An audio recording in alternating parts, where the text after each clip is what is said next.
Merci de nous retrouver pour la troisième partie de cette émission. Nous rappelons la question du jour. Y aura-t-il une équipe africaine au deuxième tour? Y aura-t-il une équipe africaine au deuxième tour? Vos réactions sont toujours attendues à afc@africa24tv.com, afc@africa24tv.com. D'ailleurs, nous prenons une réaction. C'est Dany Bétiéné de Douala qui nous dit il y aura au moins 2 équipes africaines qui iront au deuxième tour. Je pense notamment au Ghana et à l'Afrique du Sud qui battra les Bœufs de France demain. Dommage pour la Côte d'Ivoire qui est obligée de battre la Corée du Nord par 9-0. Est-ce que les Ivoiriens y parviendront? Battre la Corée du Nord par 9-0. José? Tout est possible si on ne prend pas Drogba Neto. Et puis si la Côte d'Ivoire arrive... Si on ne prend pas Drogba Neto, oui, d'accord. Oui. Et puis c'est Camerounais qui est en mot là, oui. Et si on laisse la Côte d'Ivoire développer son jeu, mais je pense que les arbitres seront suffisamment vigilants. Mais bon, il ne faut pas non plus rêver. La Côte d'Ivoire ne va pas marquer 9 buts. Écoutez, moi j'ai un souvenir étant enfant en Espagne. L'Espagne a battu 11-0 Malte et s'est qualifiée pour le mondial 78. Personne ne croyait à ce scénario et on a vu ça. Donc aujourd'hui, le Portugal a été capable de mettre 7 buts. La Corée ne sera pas quand même en état de... Elle ne se sera pas récupérée ni du match face au Brésil, ni du match face au Portugal. Donc par contre, il faut jouer à fond pendant 90 minutes. Et on peut effectivement assister à ces 7-0, 8-0 qu'on a pu voir aujourd'hui. On a l'impression que les Portugais auraient même pu marquer davantage de buts. Hein. C'est tout à fait possible dans ce genre de situation. C'est un scénario où pratiquement chaque attaque est une occasion de but. Maintenant, est-ce que les Ivoiriens pourront faire aussi bien? Est-ce qu'ils auront cette inspiration? Parce qu'il faut quand même être en état de grâce pour inscrire 9 buts, même contre une équipe en déliquescence, comme ce fut le cas de la Corée du Nord aujourd'hui. Donc, objectivement, on peut douter quand même que les Ivoiriens inscrivent 9 buts. Franchement, j'en doute. Oui. Je le leur souhaite de tout mon cœur, mais je n'y crois pas vraiment. Alors, l'Afrique du Sud, vous savez, elle a une histoire. Avec l'abolition des dernières mesures ségrégationnistes et l'organisation des premières élections multiraciales en avril 1994, l'Afrique du Sud célèbre chaque 16 juin sa jeunesse. Notre envoyé spécial a retrouvé la tombe du premier jeune tué par les forces de l'ordre il y a de cela 34 ans. Sur les traces de Hector Peterson, un reportage de Josas Anjimbe avec la voix de Pierre-Antoine Durtetre. Soweto rend hommage aux victimes du June 17. Mercredi matin, alors que les Bafana Bafana s'apprêtaient à jouer leur second match face à l'Uruguay, on célébrait le 34e anniversaire des émeutes qui coûtèrent la mort à plusieurs dizaines de personnes. Le 16 juin 1976, des étudiants manifestent contre l'imposition de l'enseignement en afrikaans, considéré par la communauté noire comme la langue de l'apartheid. Alors que les adolescents manifestent pacifiquement, la marche dégénère. La police ouvre le feu sur la foule désarmée. Quand ils sont arrivés, les étudiants ont été stoppés par les forces de police qui leur ont dit d'arrêter et de faire demi-tour. Ils ont refusé et ont continué à avancer. Ils leur ont dit que c'était une marche pacifique et qu'ils ne voulaient pas se battre. Et la police a dit « à 10, on tire ». Ils ont compté à 10 et ils ont fait feu. Ils ont tiré, c'est là qu'un étudiant est tombé. C'est exactement là qu'il a été tué. Parmi les étudiants tués, Hector Peterson. Le jeune garçon de 12 ans fut une des premières victimes de la répression et deviendra le symbole des émeutes de Soweto. 34 ans plus tard, l'image d'Hector Peterson portée par son frère lors du drame reste dans les esprits.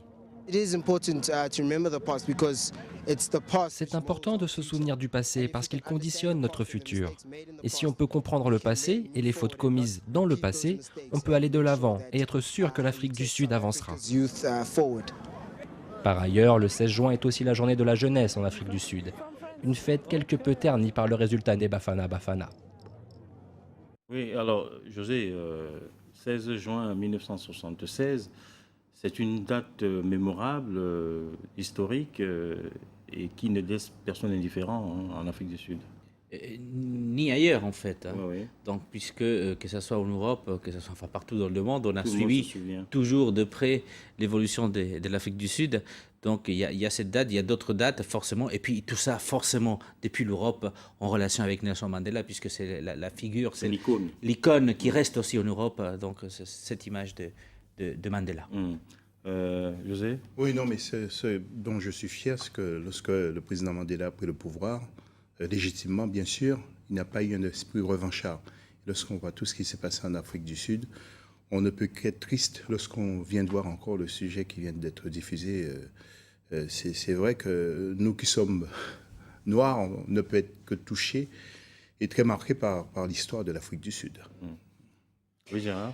Événement dramatique, en fait, moi j'habite Londres et pendant des décennies, devant l'ambassade d'Afrique du Sud, il y avait une vigile, nuit et jour, 24 heures par jour, pendant d'innombrables années, jusqu'à l'abolition de l'apartheid.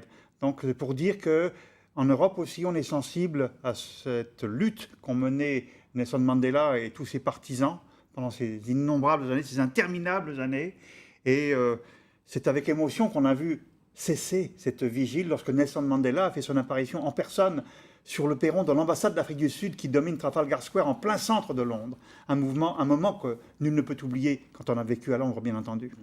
Mais est-ce qu'on peut dire aujourd'hui que tout cela n'est plus qu'un mauvais souvenir? Est-ce que tout le monde se donne vraiment la main dans la main aujourd'hui? Est-ce que la ségrégation est finie? Juan, tu as cette impression-là, toi? Fini, je ne le pense pas, tout simplement parce qu'on voit aussi l'histoire des États-Unis et on voit qu'il y a toujours des problèmes raciaux. Donc, ce n'est pas au bout des 30 ans qu'on va solutionner tous les problèmes en Afrique du Sud. Un mauvais souvenir, oui, mais un souvenir quand même qu'il ne faut pas oublier. Il faut toujours avoir présent ce qui s'est passé parce qu'en fait, le présent se construit aussi avec le passé. Et donc, il ne faut jamais oublier. Mais bon, c'est quand même un chemin, assez long chemin. Et je pense effectivement que les Sud-Africains ont quand même pris le chemin par les bons bouts et qui avancent doucement, mais sûrement. Et ça, c'est important parce qu'on construit comme ça l'avenir. Oui, d'ailleurs, si chaque 16 juin, ils ont choisi de commémorer en quelque sorte cette journée-là, c'est aussi pour ne pas oublier. José. Exactement, oui. Il ne faut pas oublier. Tout à fait. Et puis, bon, les Noirs d'Afrique du Sud sont devenus très pacifistes. Moi, je pense qu'il faut que cette stabilité se poursuive. Dans tout le monde aussi, dans tous les pays du monde, là où il y a des différences de couleurs, il faut trouver une certaine stabilité. Il faut que les gens parviennent à vivre entre eux. On est tous des êtres humains, on a le même sang, le même cœur. Enfin bref, on ne va pas débattre de ça, mais Moi, je pense il faut que ça qu'on... passe par l'enseignement. Il faut tout à fait, que dans les écoles, les enfants de diverses origines sociales, culturelles, ethniques et autres grandissent ensemble, apprennent à s'aimer, à se respecter, à jouer ensemble, à apprendre ensemble, à vivre ensemble, en fait, pour édifier une société dans laquelle la tolérance est la norme. Oui, mais est-ce que c'est pas plus facile à dire qu'à faire, ça?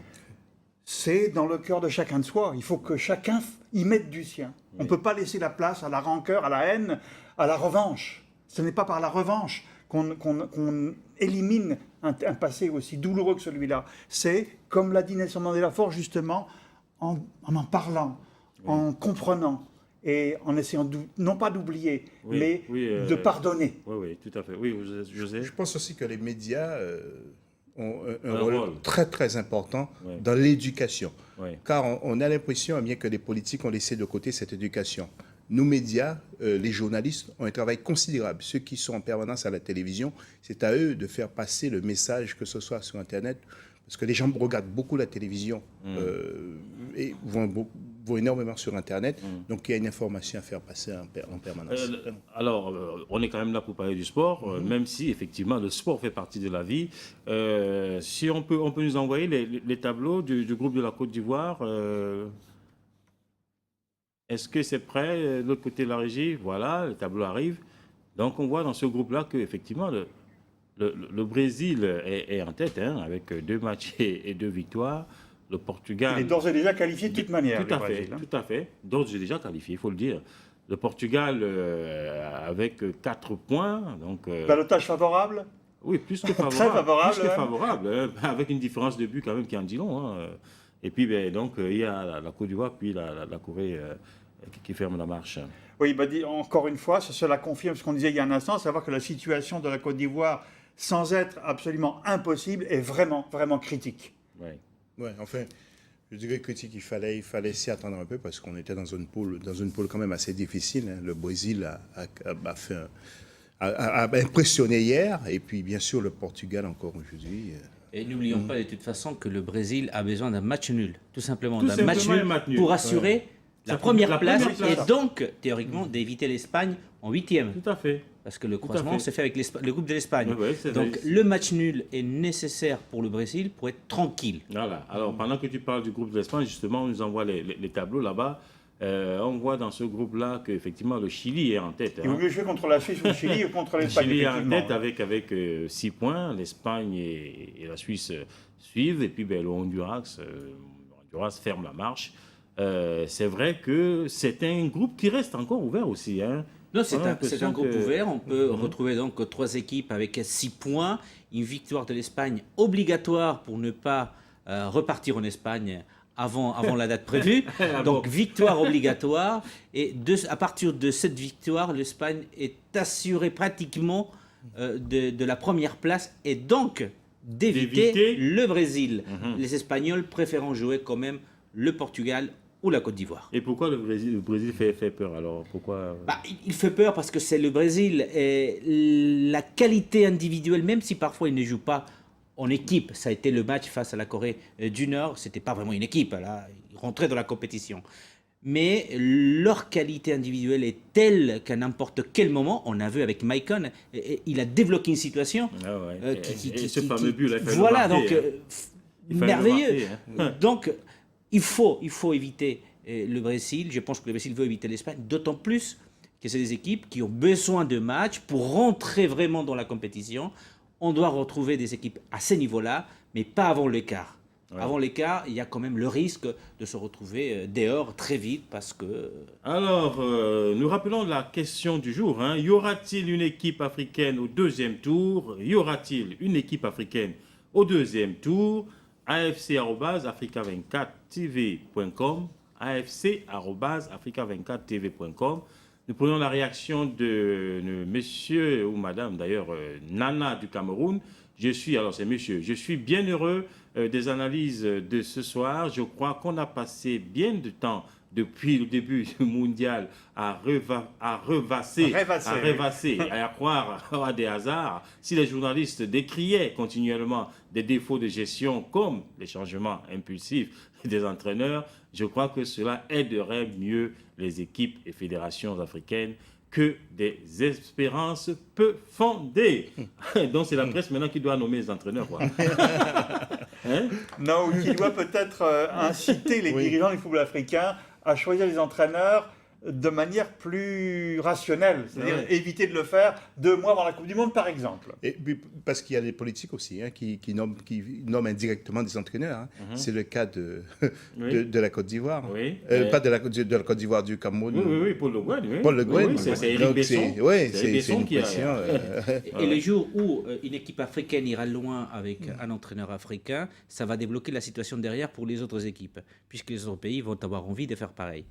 Donc je pense effectivement qu'il faut commencer à donner la chance aux entraîneurs africains. C'est pas l'équipe du Nigeria est entraînée par un Nigérian et ne se voit particulièrement Oui, non, mais, distinguée, par exemple, voilà, on a des cas isolés. Oui. Il faut qu'il y ait quand même un mouvement où on retrouve effectivement des entraîneurs africains en Afrique qui puissent partir après l'Europe, parce que c'est ça l'idée en fait. Toi, tu es espagnol, mais tu es africain de cœur. Quelle équipe africaine tu entraînerais, toi?